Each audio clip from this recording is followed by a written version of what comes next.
Alors, vous placez 8 feuilles de gélatine dans un bol d'eau froide. Alors là, les quantités que je vous donne, c'est pour un entremets de 24 cm de diamètre. Ensuite, vous faites chauffer 12,5 centilitres d'eau avec 220 g de sucre en poudre. Vous mélangez bien et vous portez à ébullition. Quand ça bout, vous ajoutez 65 g de cacao en poudre non sucrée et 12 centilitres de crème liquide entière. Je vous mets tous les ingrédients et le matériel en barre d'infos, il suffit de dérouler. Donc vous mélangez bien, vous portez à ébullition et vous laissez bouillir pendant 3 minutes environ. Donc vous allez avoir des grumeaux, mais c'est pas grave, on va les enlever juste après. Hors du feu, vous essorez bien la gélatine et vous l'ajoutez à la préparation. Donc elle va fondre, vous mélangez bien jusqu'à ce qu'elle soit complètement fondue, on ne doit plus la voir du tout.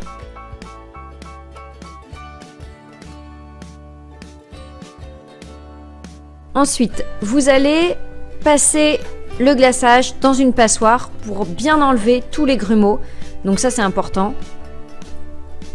Vous placez dans un récipient allant au réfrigérateur et vous allez placer au réfrigérateur jusqu'à ce que ça refroidisse. Donc le glaçage va figer. Ensuite, vous allez le réchauffer.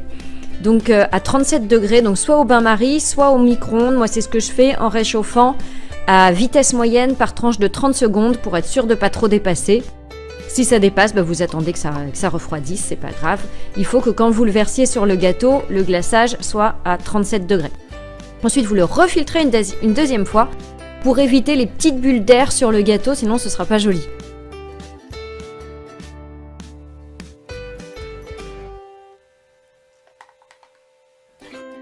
Alors, vous posez donc votre entremets sur un bol ou sur une grille et vous allez enlever le papier rhodoïde.